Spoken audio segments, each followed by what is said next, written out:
temas importantes necesariamente pasan por una cuestión de salud, por saber lo que está ocurriendo con esto de las nuevas cepas, la cepa del Brasil, los cambios, las mutaciones, esto que está llamando poderosamente la atención especialmente de la comunidad científica en el mundo entero. Se ha venido hablando con demasiada insistencia. En la primera parte se hablaba mucho del coronavirus y la necesidad de conocerlo, de entender lo que era el coronavirus. Luego se habló de las vacunas y ahora estamos hablando de estas nuevas cepas. Por supuesto, en Bolivia tenemos que hablar también de estas nuevas cepas, de estas variantes, y estaremos hablando de las vacunas que ya han llegado, las vacunas que se espera que lleguen en los próximos días, de la Sputnik V y todo aquello. Para hablar sobre estos temas hemos invitado a la viceministra María René Castro, a quien agradezco muchísimo por estar con nosotros. Viceministra, qué gusto saludarla y decirle bienvenida a Noche Sin Tregua. Hola Jorge, un gusto estar con ustedes hoy. Y evidentemente tenemos algo de información novedosa sobre el tema de las vacunas principalmente, que queremos compartir con la población. Un saludo también a todas las familias bolivianas que nos están haciendo seguimiento justamente a través de Noches Sin Tregua, y realmente un abrazo a todos ustedes por la labor que vienen desempeñando justamente en este trabajo tan importante que es la salud para la población boliviana. Muy bien, muchísimas gracias, viceministra. Comencemos hablando de vacunas y luego nos vamos a meter un poquito a analizar esto. Usted le entiende mejor al asunto de la nueva cepa que viene del Brasil, la nueva cepa B1 que se ha descubierto en los Estados Unidos, lo que está ocurriendo en Europa, y bueno, toda esta situación que no acaba de pasar. Vio que desde el año pasado que seguimos con el tema del coronavirus y no acaba de pasar, y cada vez se descubren más cosas. Hablemos de las vacunas, por favor. Ya llegaron 228.000 dosis de la vacuna AstraZeneca. La Agencia Europea de Medicamentos ha establecido hace unos días atrás que no hay ningún riesgo con AstraZeneca, que los márgenes en los que se presentaron los trombos o los coágulos son muy mínimos, es un 0,001% respecto a la cantidad, a los millones de personas que han sido vacunadas, por lo que se le otorga toda la garantía a la AstraZeneca como para que pueda ser se puedan inmunizar con las dosis de esta vacuna de Oxford. También tenemos que hablar de las 100.000 dosis que se ha confirmado el día de hoy, adicionales que llegan de la Sinopharm, y los 1.7 millones de dosis del Sputnik V que tendrían que llegar hasta finales de marzo. Son varios números, son varios laboratorios. Usted nos va a comentar. Así es, Jorge. Nosotros el día de hoy hemos tenido una conferencia de prensa en la cual el ministro de Salud ha anunciado lo que habíamos estado trabajando, que es la compra de esas 100.000 dosis de Sinopharm de China, pero además, gracias a las relaciones que tenemos con el país, el hermano país de China, hemos logrado una donación de 100.000 dosis de vacuna extra que van a llegar a nuestro país aproximadamente al 30 de este mes, lo que va a ir justamente a apoyar nuestro plan de vacunación. Además estamos comprando jeringas, que eso también es importante. Algunos países han estado con desabastecimiento de estos insumos que son tan importantes y fundamentales en un plan de vacunación. Nosotros hemos logrado adquirir 7 millones de jeringas de Sinopharm. Estas jeringas van a llegar también con las vacunas, y eso es bastante importante para nosotros, ya que con esto vamos a estar trabajando en nuestra segunda etapa en el plan de vacunación. Estamos hablando de 200.000 entonces, 100.000 de compra y 100.000 de donación de Sinopharm. Así es, Jorge, así es. Estamos con 200.000 para poder proseguir con este plan de vacunación, que ya nos toca en abril trabajar con la población mayor de 60 años con enfermedad de base, y las personas menores de 60 años con enfermedad de base. Muy bien, abril va a ser el mes en el que se comience de una forma más agresiva la vacunación masiva, de una forma más agresiva a extender la vacunación por todo el país. Hasta acá se han tenido grupos claramente identificados. Ahora ya se abre un poco más el abanico, ya se va a poner a prueba el músculo de vacunación, viceministra. Así es, justamente es lo que hemos estado trabajando. No ha sido una tarea sencilla, es bastante difícil estar con un proceso de vacunación de esta magnitud. Hemos empezado a distribuir nuestras vacunas. Hasta el momento de las vacunas Sinopharm en general, tenemos un porcentaje de avance del 61.9%, lo que significa que todavía hay vacuna disponible en los departamentos para poder escalar a esta segunda etapa. Además a ello vamos a sumar estas dosis de vacuna de Sinopharm y la de AstraZeneca, que como tú decías ha llegado el día domingo en una cantidad de 228,000 a través del mecanismo COVAX. Ahora, ¿qué va a pasar con estas 228,000 de AstraZeneca? Se estaba esperando si iba a tener la prudencia necesaria, lo que nos conversó la anterior semana el ministro de Salud, si iba a tener la prudencia, la paciencia, como para que salgan los estudios de la Agencia Europea de Medicamentos respecto a la AstraZeneca y estos temas de los coágulos y de los trombos. Pues bien, la Agencia Europea de Medicamentos ha dicho no hay ninguna relación, la vacuna es segura en todo caso. ¿A partir de cuándo se la va a utilizar o todavía se van a esperar estudios complementarios? De hecho, Jorge, hemos estado haciéndole seguimiento a justamente los resultados de PRAC, que es parte de la Agencia de Medicamentos Europea, de la EMA. Ellos conforman un comité de riesgos para hacer este tipo de evaluación farmacológica. El jueves pasado fue que salieron los resultados donde determinan que la vacuna es eficaz y segura, no encuentran una relación de estos eventos de trombo con el proceso de vacunación, pero además se elaboran unas recomendaciones que obviamente tenemos que seguir haciendo el monitoreo respectivo a las personas que se hayan vacunado. Eso es lo fundamental, lo que nos permite que estas vacunas vayan a ser utilizadas en nuestro país, tal cual está pasando con otros países que la habían suspendido justamente basados en el principio de prudencia. Ellos la han suspendido y posteriormente han decidido nuevamente, después de las conclusiones de la EMA, volver a establecer sus planes de vacunación y las están utilizando. ¿En nuestro país la vamos a utilizar a partir de cuándo? Así es, Jorge, en este mes de abril, con la nueva etapa que vamos a comenzar, vamos a empezar a distribuir estas vacunas para que vayan a ser utilizadas. Nosotros habíamos comprometido que ante cada llegada nos vamos a reunir con los servicios departamentales de salud para evaluar nuevamente lo que ha pasado en la anterior etapa, ver los problemas, los conflictos que se hubieran suscitado, y por eso justamente vamos a poder sentarnos nuevamente este viernes con los directores de los servicios departamentales de salud, con sus responsables de sus programas empleados de inmunización, para poder establecer nuevamente esta agenda de trabajo, ajustar esos detalles y empezar a vacunar desde el 1 de abril. Muy bien, todavía no se ha confirmado, viceministra, la llegada de las 1.7 millones de dosis del Sputnik 5. Entiendo que 5 días antes se tendría la comunicación, la confirmación de embarcación de estas dosis, pero todavía no ha llegado aquello. De acuerdo al contrato de compra, para finales de marzo tendrían que estar ya acá esas vacunas, lo que por supuesto es el grueso, es el número más importante como para arrancar con todo en abril. Así es, Jorge, nosotros estamos en continuo contacto con el Fondo de Inversión Rusa gracias al trabajo que realiza la Cancillería. Entre el 25 y 26 tenemos que volvernos a reunir con ellos para ver justamente las cantidades y las fechas en las que nosotros vamos a ir a recoger estas vacunas hasta Rusia, y como tú dices es una importante cantidad. Tenemos que ver justamente que estas puedan llegar a nuestro país. Hay que todavía confirmar las cantidades y las fechas, como te digo, ya que hay una alta demanda y como tú sabrás, ha existido gran cantidad de problemas y conflictos últimamente en estas 24 o 48 horas, no solamente en Europa, sino también en India y en otros lugares que están generando problemas justamente en la distribución de estas vacunas.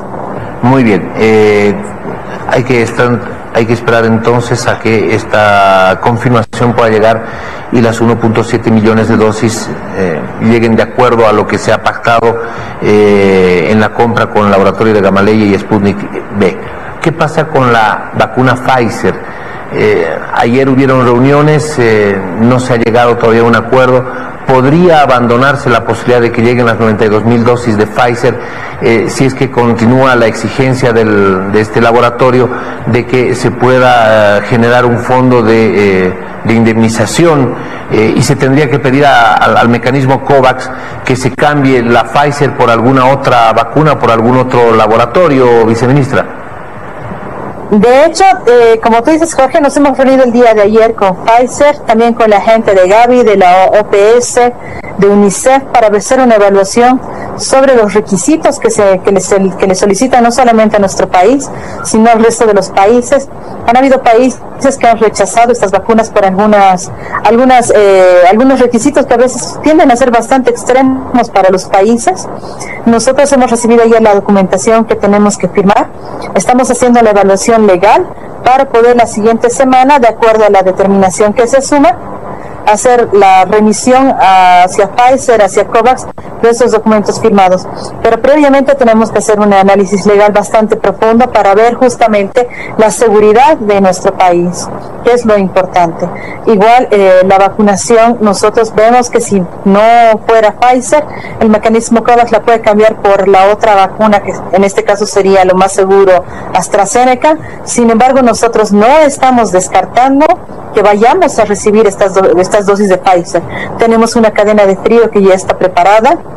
Además, hemos sido uno de los pocos países, de hecho somos uno de los 4 países elegidos para la distribución de Pfizer, y esto responde a nuestro plan de vacunación. Nuestro plan de vacunación ha sido realmente la llave para acceder a las vacunas de COVAX, la llave para acceder a las vacunas de Pfizer, ya que ha sido evaluado justamente por los expertos del mecanismo COVAX en temas de inmunización y planes de vacunación, lo cual obviamente nos llena de gratificación el haber podido obtener este mérito, obviamente con los técnicos con los que hemos trabajado, el doctor Max Enríquez, que es uno de los que más se dedica al tema del plan de vacunación, y lo hemos tenido sin vida trabajando en él. Muy bien. Permítame dejar un poquito el tema de las vacunas.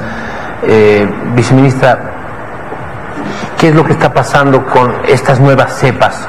Usted está en constante y permanente monitoreo de lo que pasa, no solamente en la región, sino además en Europa, es donde se va jugando mucho del tema de las vacunas, la tercera ola, las cepas, los avances científicos y todo aquello. Preocupa mucho esta nueva cepa del Brasil. ¿Cuánto podría afectarnos? ¿Cuánto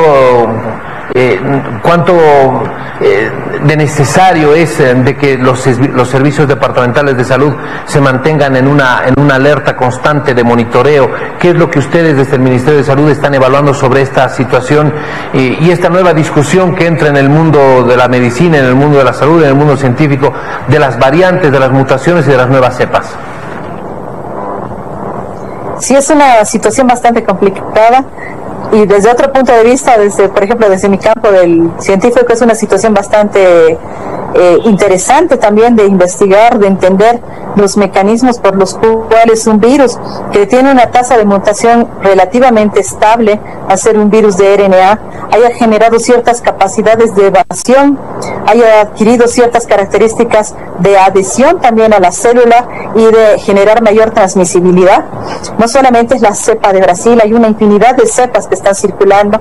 El día de hoy, por ejemplo, se ha notificado y una nueva cepa, por ejemplo, en la India, que tiene 2 mutaciones importantes. Se están viendo otras cepas en Nigeria, se ha visto la cepa en Estados Unidos, la californiana. Se van a ir viendo realmente una infinidad de cepas con las que vamos a tener contacto, vamos a irlas conociendo cada día. De hecho, Jorge, no te olvides que cuando la primera cepa sale de Wuhan, no es la misma cepa que llega a nuestro país, ni siquiera llega a nuestro continente. Van ido cambiando durante el transcurso a lo largo de los países, a lo largo de los continentes, han ido generando nuevas variables. Y eso es algo bastante dinámico, es algo bastante natural en las cepas. Obviamente en este proceso se va viendo que va siendo bastante rápido. Yo creo que ahí es importante analizar 2 cosas, Jorge, así con total franqueza. El primero es que si todos los países hubiéramos tenido la oportunidad de adquirir o de acceder a estas vacunas, es muy posible que hubiéramos podido frenar de alguna manera estas variaciones, estas variantes, el virus en general. El hecho de que 10 países hayan acaparado el 95% de las vacunas no solamente pone en riesgo al resto de los países, sino a los mismos países que tienen las vacunas. Este es un momento Jorge, en el que tenemos que pensar por todos, no solamente por nosotros los bolivianos, o no solamente por Chile, o no solamente por Perú o Brasil, sino es un momento en el que tenemos que pensar en nosotros como humanos, como humanidad, como hermanos, entre todos, en lo importante que es el acceso a estas vacunas, de que todos los países, absolutamente todos los países, puedan acceder. Ese es un tema. El otro tema es que estas variantes van generándose por varias circunstancias. Lo primero es que nosotros les estamos dando las condiciones suficientes para que estas puedan generar nuevas variantes. Pero ¿cómo hacemos ello? Fácil. Si las personas relajan las medidas de bioseguridad, que son las mínimas, el uso del barbijo, el distanciamiento social y el lavado frecuente de manos, cada uno de nosotros que no aplique estas medidas es un factor de riesgo. Los virus no van a mutar o no van a recombinarse sobre una mesa, se están recombinando en nuestro organismo. Si nosotros todos hiciéramos nuestra tarea, que es bastante sencilla, con estas 3 medidas, podríamos evitar no solamente que el virus se propague, sino además que llegue a este punto de generar nuevas variantes, el tema de la recombinación genética. Ahora, ¿estas variantes todavía están dentro del rango de control de la vacuna? O sea, las vacunas que en estos momentos, con todos los laboratorios que están trabajando y con todos estos trabajos que se conocen en el mundo, ¿todavía están dentro de la protección de la vacuna, viceministra? Se están haciendo ensayos en este momento con las diferentes vacunas y con las diferentes variantes para ver si ha habido algún tipo de reducción en la protección de algunas vacunas. Hay algunas alarmas por algunas cepas, por ejemplo la sudafricana, con algunos estudios que han hecho con Janssen, han hecho con Novavax, los han realizado también con Pfizer, con AstraZeneca y con Moderna. Entonces se están viendo y se está evaluando justamente cuál es el grado de afectación. Lo mismo está pasando con el tema del diagnóstico, viendo cuánto sí se pueden diagnosticar estas cepas con los kits que estaban circulando en general en el mundo. Si los genes blancos todavía nos sirven para hacer el diagnóstico o no. Lo que sí te puedo decir que por lo menos hasta el momento la OPS está dando la vía libre para seguir trabajando con las vacunas, con las pruebas de antígeno nasal, que son las que ahorita no habrían variado. Estas pruebas de antígeno nasal, a diferencia de la PCR o de otras pruebas, por ejemplo, van a dirigirse a una proteína en específico, que es la proteína N, que hasta el momento se ve que se está manteniendo. Por lo tanto, en el diagnóstico vamos a estar relativamente tranquilos por el momento. Es algo que todo el tiempo se va a ir actualizando. Así como pasa con influenza. Cada año nosotros tenemos una nueva vacuna contra la influenza, por eso es que todos tenemos que acudir a nuestra vacunación. ¿Y cómo se realiza esta nueva vacuna? Se realiza en base a las variantes o a las mutaciones o a las nuevas cepas que han circulado el año anterior, y todos los países remitimos nuestras muestras a los laboratorios de referencia internacionales para que ellos puedan trabajar en la fabricación de estas nuevas vacunas. Porque es muy seguro que las vacunas ya están siguiendo un proceso justamente de actualización, que las mismas empresas farmacéuticas están haciendo una evaluación para ver el grado de protección de sus vacunas o si las tienen que actualizar.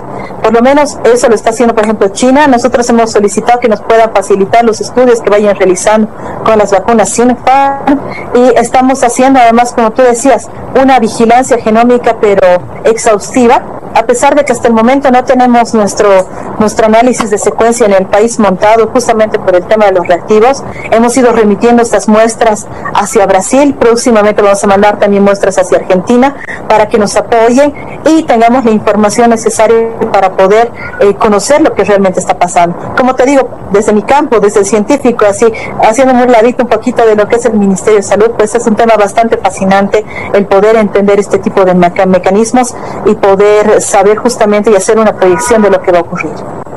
Muy bien, si la FDA ha exigido, por ejemplo, a Johnson y a las otras vacunas que ya tienen la posibilidad de estar circulando en los Estados Unidos, que hagan una actualización lo más rápido posible, de acuerdo a las cepas y de acuerdo, por supuesto, a lo que se está presentando en el mundo entero.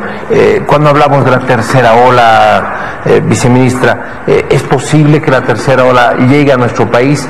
¿En qué tiempo se prevé que aquello pueda llegar, o con comenzar la vacunación en abril se podría frenar el ingreso de la tercera ola, o por lo menos se podría mitigar el impacto de una tercera ola? son escenarios bastante complicados de predecir. Y te pongo un ejemplo. Lo que está pasando, por ejemplo, en este momento con Chile. Chile es uno de los 5 países que tiene un plan de vacunación funcionando con gran cantidad de vacunas. Han llegado hasta hace unos días, tenían el 30% de su población vacunada. Es decir, que al nivel de Latinoamérica era el primer país en vacunar. Pero sin embargo hemos tenido información reciente del cuadro epidemiológico que están sufriendo en el vecino país. Están teniendo casi más de 7,000 personas, casos detectados por día. Han empezado a generar algún tipo de restricción interna incluso. Entonces son eventos que realmente son bastante difíciles de predecir. Algunos países en Europa, por ejemplo, están ya cursando una cuarta ola. Se generan diferentes mecanismos, hay diferentes variables que se tienen que considerar. Evidentemente estamos hablando de cepas virales que son altamente transmisibles. Significa que han mejorado la transmisibilidad, aunque han descendido en su letalidad. ¿Qué tenemos que hacer ante esto? Es bastante sencillo, Jorge, volvemos al punto de las 3 M's. Si nosotros tenemos los cuidados de mantener estas medidas básicas de seguridad, vamos a poder reducir cualquier tipo de impacto que pudiera sufrir nuestro país.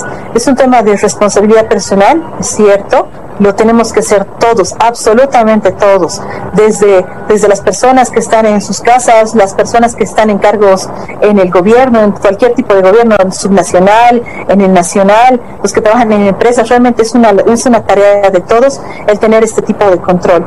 Y obviamente nosotros estamos haciendo todo el seguimiento epidemiológico para entender y ver justamente lo que está pasando en los otros países.